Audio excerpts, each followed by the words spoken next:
आता पाहूया मुंबई आणि पुण्यातल्या टॉप 9 बातम्या।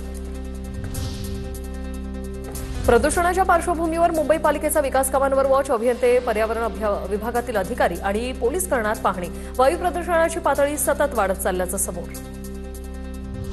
सीएनजी गॅस पाईपलाईनमध्ये बिघाड। मुंबईसह नवी मुंबई, ठाण्यातील सीएनजी रिक्षा, टॅक्सी, बस प्रवासावर परिणाम। औद्योगिक आणि व्यावसायिक ग्राहकांना पर्यायी इंधन वापरण्याचा सल्ला।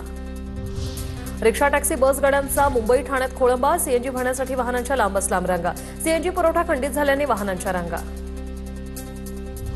पुण्यातील नवले ब्रिज परिसरात पुन्हा अपघात। 5 ते 6 वाहनं एकमेकांना धडकली। कंटेनरनं मागून धडक दिल्यानं थार, अर्टिगा आणि पिकअप व्हॅनला जोरदार धडक। सुदैवानं कोणतीही जीवितहानी नाही। सध्या कंटेनर आणि ड्रायव्हर ताब्यात। अवैध फेरीवाले हा मुंबईसाठी रोग। मुंबई उच्च न्यायालयाकडून तीव्र नाराजी व्यक्त। मुंबईतील रस्ता अवैध फेरीवाले आणि अतिक्रमणाने व्यापला।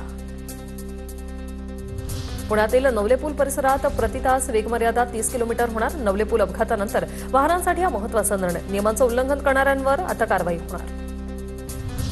राज्यभरात 40 जिल्हास्तरीय सिटी मदत केंद्र स्थापन करण्यात येणार। केंद्रांमधून विद्यार्थ्यांच्या संबंधित तक्रारींवर तोडगा काढता येणार।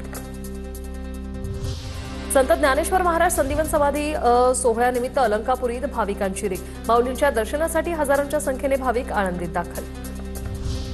रेल्वे प्रशासनाने 8 रेल्वे गाड्यांचे डबे बदलण्याचा निर्णय घेतला। 8 रेल्वे गाड्यांना आता LHB डबे, जुने डबे कायमस्वरूपी बदलण्यात येणार।